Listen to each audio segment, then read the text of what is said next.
Dalam kurun waktu tertentu, pemerintah memberikan instruksi kepada semua pelayanan kesehatan untuk melaporkan segala aktivitas dan juga kejadian yang sudah terjadi dalam sebuah pelayanan kesehatan.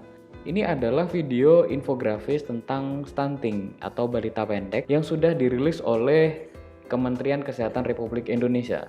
Mari kita simak videonya.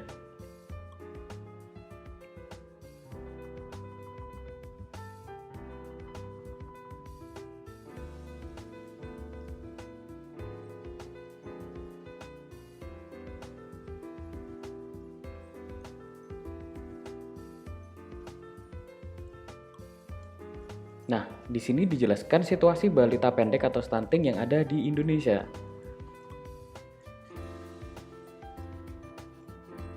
Nah, gambar seperti ini adalah SIG namanya, Sistem Informasi Geografis. Datanya disajikan dalam bentuk grafis dan terutama posisi dari atau asal dari data tersebut didapatkan.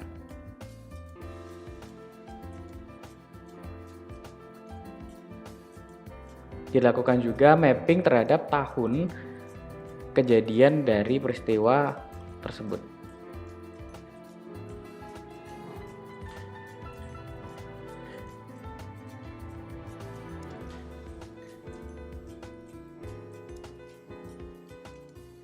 Nah, di sini juga dijelaskan ada bayi yang tidak mendapatkan ASI eksklusif dari ibunya. Nah, mereka bisa tahu faktor-faktor yang biasanya terjadi yang mengakibatkan bayi stunting. Nah, ini juga ada tentang presentasi ibu hamil yang mendapatkan tablet tambah darah selama tahun 2016 sampai 2017. Ada juga faktor tentang resiko yang terjadi. Nah, informasi ini dirilis oleh Kementerian Kesehatan Pusat Data dan Informasi atau Pusdatin. Berikutnya adalah informasi grafis tentang lansia yang ada di Indonesia. Mari kita simak videonya. Nah, ini informasi grafisnya untuk lansia pada tahun 2017.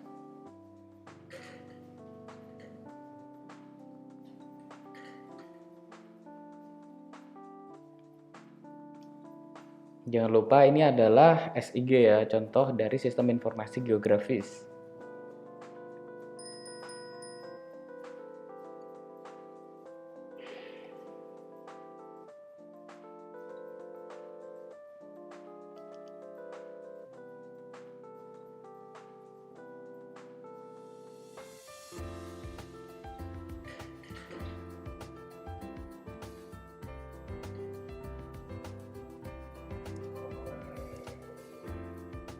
Nah, di sini juga ada tentang rawat inap yang dilakukan lansia selama tahun 2015. Ini adalah presentasenya.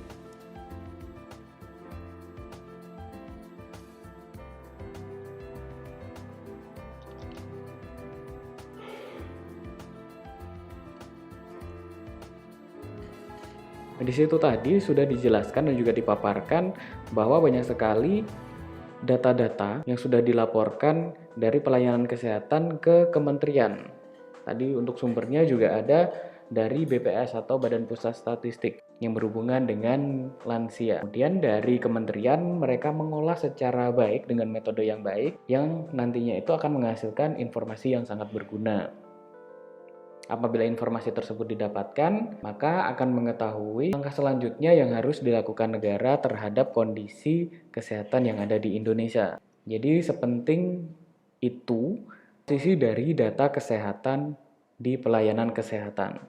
Dan menjadi tugas seorang perekam medis untuk selalu menjaga bahwa data itu harus tetap berkualitas.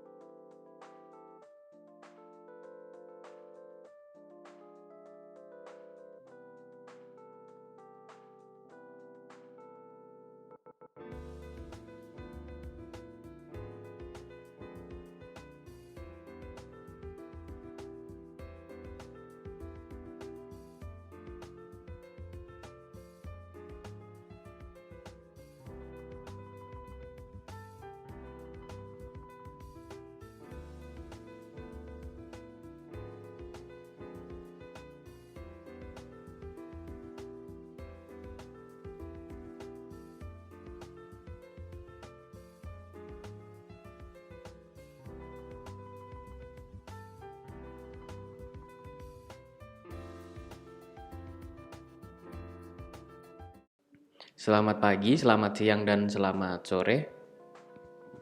Jadi hari ini adalah pertemuan ketiga dari mata kuliah Analisis dan Perancangan Sistem Informasi Kesehatan.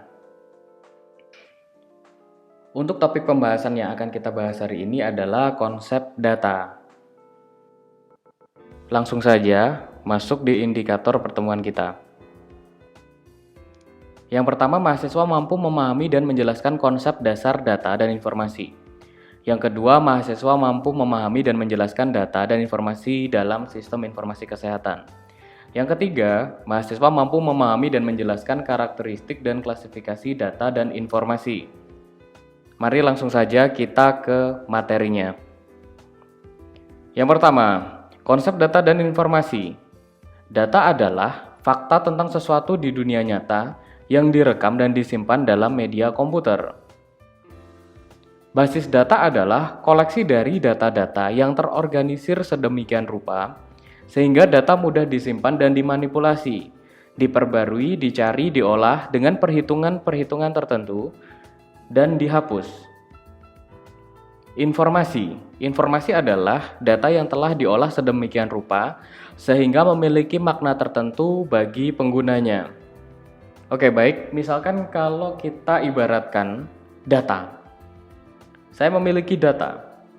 Datanya itu berisi nanas, jambu, stroberi, apel. Kalau kita berpikir, nama-nama tadi yang sudah saya sebutkan adalah nama-nama dari buah.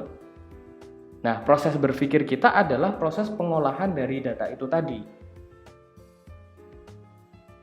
Jadi kita tahu, oh ternyata data yang sudah disebutkan tadi adalah data mengenai buah-buahan. Tetapi kalau hanya sekedar nanas, jambu, apel, stroberi, dan sebagainya, tanpa kita olah, itu namanya adalah data. Jadi informasi itu bentuknya juga data, tapi data tersebut itu sudah diolah dan memberikan informasi atau keterangan yang memiliki makna tertentu. Kemudian dari basis data. Basis data itu adalah bagaimana cara kita mengorganisir dari data yang sudah kita dapatkan. Jadi bagaimana data itu diperbarui, dicari, diolah, kemudian dia disimpan, ataupun kalau misalkan dia sudah tidak berguna bisa dihapus. Nah, itu masuk di basis data. Untuk tindakan-tindakan yang sudah dilakukan tadi adalah tindakan manajemen dari basis data. Basis data sendiri adalah data-data yang terorganisir atau terorganisasi. Dan tentunya tersimpan. Untuk aplikasinya menggunakan DBMS atau Database Management System.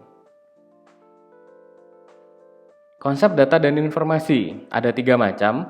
Yang pertama adalah perangkat fisik yang paling terendah, yaitu mendeskripsikan struktur data yang digunakan, pola representasi bit, dan sebagainya yang akan disimpan dalam penyimpanan fisik.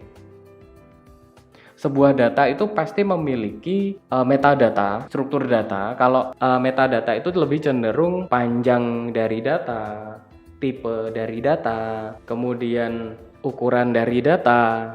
Nah, semacam itu, yang nantinya itu akan disimpan dalam penyimpanan fisik. Kemudian perangkat logika, mendeskripsikan data yang disimpan di basis data dan hubungan apa yang ada antara data-data tersebut. Untuk peringkat logikanya, merupakan sebuah pendeskripsian data atau bagaimana sebuah data itu bisa berelasi satu sama lain. Jadi untuk peringkat logika ini lebih cenderung ke relasi antar data. Yang ketiga adalah peringkat pengguna atau tertinggi, yaitu menyederhanakan interaksi pengguna dengan sistem dalam bentuk GUI atau Graphic User Interface dengan aplikasi sistem database atau basis data. Jadi untuk peringkat pengguna ini, yang paling tertinggi ini seperti halnya DBMS, Sistem Informasi Kesehatan. Sistem Informasi Kesehatan adalah perangkat lunak yang digunakan untuk meningkatkan mutu pelayanan kesehatan. Salah satu tujuannya adalah untuk membantu dan manajemen pengelolaan data kesehatan. Jadi sudah jelas ya, sistem informasi kesehatan itu adalah sebuah perangkat lunak yang kita pakai untuk kesehatan. Kalau misalkan sistem informasi tersebut digunakan pada bidang yang lainnya, contohnya sistem informasi manajemen perpustakaan, berarti dia fungsinya itu untuk mengelola data yang berhubungan dengan buku atau perpustakaan. Jadi untuk sistem informasi kesehatan itu sangat macam-macam, ada SIM-RS, ada CRS, dan juga SIM-PUS.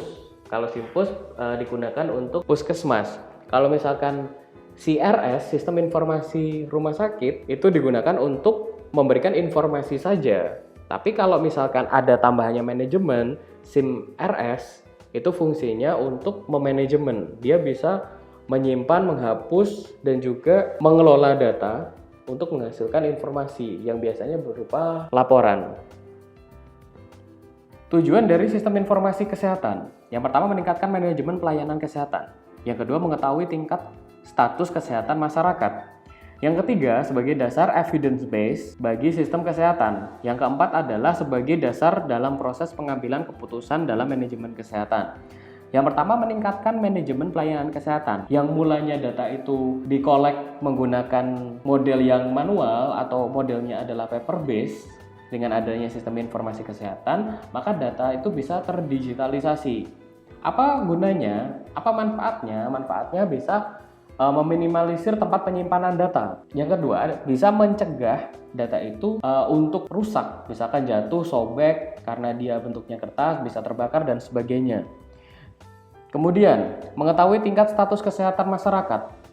Dalam sistem informasi kesehatan itu tentunya pasti ada yang namanya dashboard. Dashboard itu merupakan fitur yang diberikan untuk menampilkan status dari kesehatan yang didasarkan pada data-data yang sudah diinput. Bisa juga di sistem informasi kesehatan tersebut menampilkan data 10 besar penyakit secara otomatis, atau jumlah pasien yang berkunjung hari ini, atau ketersediaan dari bed, atau juga bisa menampilkan jumlah pasien yang dirawat dalam sebuah rumah sakit.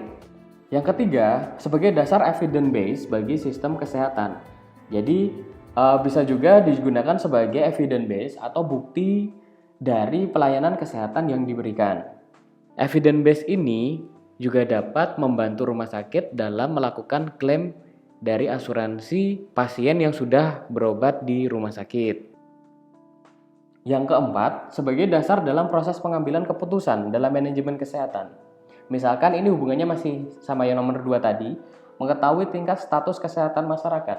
Jadi misalkan di sebuah rumah sakit, dengan melihat sistem informasi kesehatan, mereka bisa tahu 10 besar penyakit yang terjadi saat ini. Ketika mereka itu mengetahui 10 besar penyakit, itu akan terbantu dalam pengambilan keputusan. Contohnya adalah pencegahan yang mungkin bisa dilakukan agar dari penyakit tersebut itu tidak menyebar. Ini dikhususkan pada penyakit yang menular. Ataupun misalkan kalau jumlah kunjungan pasien pada hari ini sedikit, dari pihak rumah sakit itu bisa terbantu untuk memberikan keputusan sebagai dasar bagaimana cara memberikan pelayanan yang lebih maksimal lagi di kemudian hari. Ini adalah gambar dari Signas atau Sistem Informasi Kesehatan Nasional. Signas ini merupakan kumpulan dari data-data yang sudah diinput oleh Sikda Provinsi. Jadi ada sistem informasi kesehatan daerah provinsi. Jadi untuk tingkat provinsi, mereka harus melaporkan setiap laporan yang didapatkan. Dari mana laporan tersebut didapatkan? Laporan tersebut didapatkan dari sistem informasi daerah, kabupaten, atau kota. Jadi masing-masing kota itu memberikan informasi ke Sikda Provinsi. Dari Sikda Provinsi melaporkan lagi ke Signas. Jadi untuk Sikda kabupaten atau kota adalah subsistem dari Sikda Provinsi. Sikda Provinsi adalah subsistem dari Signas. Jadi seperti itu ya untuk hierarkinya. Jadi untuk masing-masing tingkat administrasi harus ada kerjasama. Secara umum, apabila dari kota itu ingin melaporkan ke nasional, itu harus melewati dari Sikda Provinsi dulu. Mereka masing-masing itu akan berkomunikasi datanya. Berikutnya adalah karakteristik data. Jadi data yang berkualitas membantu individu dalam menerima dan memproses sebuah informasi. Berikut adalah karakteristik data yang diperlukan untuk menghasilkan informasi yang berkualitas menurut Krohnke dan Boyle pada tahun 2017. Yang pertama, data itu harus akurat. Akurat itu menurut Kamus Besar Bahasa Indonesia itu artinya teliti, tepat, benar. Jadi informasi yang diberikan itu harus sesuai dengan kebenaran, mendekati kebenaran. Yang kedua adalah tepat waktu. Di sini, untuk maksudnya tepat waktu adalah informasi yang diberikan itu harus datang pada penerima dan tidak boleh terlambat. Atau kata lainnya adalah informasi yang diberikan itu harus tersedia pada waktu yang diperlukan oleh pengguna. Relevan artinya adalah informasi tersebut itu memiliki manfaat bagi penggunanya atau pemakainya. Yang keempat adalah cukup. Artinya bahwa informasi itu haruslah cukup untuk tujuan yang ingin dihasilkan. Cukup ini artinya tidak kurang dan tidak lebih, sesuai dengan permintaan yang dibutuhkan oleh penggunanya. Yang kelima adalah sebanding dengan biaya atau worth it cost biasanya. Ini artinya ada beberapa data yang kadang itu tidak dapat diambil secara gratis. Jadi yang harus dilakukan adalah dibutuhkan biaya untuk mengembangkan sistem informasi, yaitu biaya untuk operasi, biaya untuk pemeliharaan, dan lain-lainnya. Apabila kita itu menginginkan data yang didapatkan itu agar sebanding dengan biaya, maka kita harus mengidentifikasi terlebih dahulu apakah data dan hasil yang kita dapatkan itu sesuai dengan biaya atau tidak, gitu Mas. Berikutnya adalah klasifikasi data. Yang pertama, data kualitatif. Data kualitatif adalah data yang berhubungan dengan kategorisasi, karakteristik berwujud pernyataan atau berupa kata-kata, kalimat, dan juga gambar. Contohnya adalah wanita itu cantik, pria itu tampan. Itu merupakan contoh dari data kualitatif. Atau biasanya kalau kita melakukan penelitian, data kualitatif itu didapatkan dari hasil dari wawancara yang sudah dilakukan. Jawabannya itu bukan iya atau tidak, tapi lebih cenderung ke arah informasi yang memiliki keterangan dan dibutuhkan proses untuk menelaah dari informasi yang diberikan oleh narasumber atau responden kita. Yang kedua adalah data kuantitatif, yaitu data yang berwujud angka-angka atau data kualitatif yang diangkakan. Contohnya, baik sekali diangkakan menjadi 4, baik 3, kurang baik 2, dan tidak baik sama dengan 1. Jadi untuk scoring ini biasanya dilakukan untuk didapatkan dari skala Likert namanya. Jadi ada tingkatan khusus, misalkan puas, sangat puas, tidak puas, cukup puas, tidak puas sama sekali. Nah, seperti itu. Nah, itu merupakan bentuk dari data kuantitatif, dan data tersebut bisa dikonversikan menjadi bentuk angka. Kalau data kualitatif, dia harus dilakukan penelaah. Kalau data kualitatif, dia harus ditelaah dulu untuk mengetahui informasi yang didapatkan di situ. Jadi pemrosesannya itu dasarkan pada teori. Jadi dilakukan pemrosesan pada kalimat atau kata-kata. Kalau data kuantitatif itu arah pengelolaannya itu lebih ke pengelolaan perhitungan. Jadi yang distatistikakan itu adalah data kuantitatif. Berikutnya adalah data source atau sumber data. Jadi ada yang dinamakan primary data collection, itu adalah sumber data utamanya. Dari mana data tersebut didapatkan? Data tersebut didapatkan dari proses observasi atau pengamatan dari objek yang sedang kita teliti. Atau bisa juga didapat dari hasil survei. Jadi kita melakukan survei terlebih dahulu. Atau yang ketiga, kita bisa mendapatkan data tersebut dari hasil eksperimen yang sudah dilakukan. Untuk sumber data yang kedua ada secondary data compilation, yaitu data sekunder. Didapatkan dari mana datanya? Data tersebut didapatkan dari buku, jurnal, atau media yang lainnya. Jadi ada dua. Yang pertama adalah primary data, yang kedua ada secondary data. Baik, jadi ini adalah keterangan dari data primer. Data primer adalah data yang secara langsung diambil dari objek atau subjek penelitian oleh peneliti secara perorangan maupun organisasi. Contohnya, mewawancarai langsung pasien atau keluarga pasien yang berkunjung di rumah sakit untuk mengetahui tingkat kepuasan pelayanan. Ini adalah salah satu bentuk data primer yang datanya itu diambil langsung oleh penelitinya. Yang kedua adalah data sekunder. Data sekunder adalah data yang didapat secara tidak langsung dari objek penelitiannya. Jadi peneliti mendapatkan data yang sudah jadi, yang dikumpulkan oleh pihak lain dengan berbagai cara atau metode, baik secara komersial maupun non-komersial, baik secara berbayar untuk pengambilan datanya maupun secara gratis. Contohnya adalah pada peneliti yang menggunakan data statistik hasil riset dari surat kabar atau majalah. Jadi beberapa data itu pengambilannya itu ada yang berbayar maupun tidak berbayar. Contohnya, apabila peneliti ingin melakukan pengambilan data rekam medis beberapa rumah sakit, beberapa instansi rumah sakit itu mengenakan biaya untuk pengambilan data sebagai gantinya. Berikutnya, macam-macam data berdasarkan sumber data. Yang pertama, data internal. Data internal adalah data yang menggambarkan situasi dan kondisi pada suatu organisasi secara internal. Misalkan data keuangan, data pegawai, dan data produksi. Contoh lainnya adalah misalkan ada petugas mengambil data. Data lainnya mungkin seperti data kinerja pegawai dalam sebuah rumah sakit, data transaksi yang sudah terjadi dalam rumah sakit, data stok aset rumah sakit, dan masih banyak lagi. Yang kedua ada data eksternal. Data eksternal adalah data yang menggambarkan situasi serta kondisi yang ada di luar organisasi. Contohnya adalah data jumlah penggunaan suatu produk pada konsumen, tingkat preferensi pelanggan, persebaran penduduk, dan lain sebagainya. Contoh lainnya adalah data kepuasan pasien yang datanya itu diambil langsung terjun ke rumah pasien untuk mengetahui tingkat kepuasan yang didapatkan oleh pasien selama di rumah sakit. Atau juga bisa dilakukan pengumpulan data terhadap masyarakat sekitar di rumah sakit untuk mencari opini atau pandangan terhadap image atau gambaran besar pandangan masyarakat terhadap rumah sakit tersebut. Fungsinya adalah dari rumah sakit bisa meningkatkan mutu dan pelayanan ataupun juga dari rumah sakit bisa mengetahui bagaimana cara mempromosikan rumah sakit secara baik dan benar. Baik, ini adalah referensi yang bisa diambil. Terima kasih atas perhatiannya. Langsung saja kita ke bagian diskusi.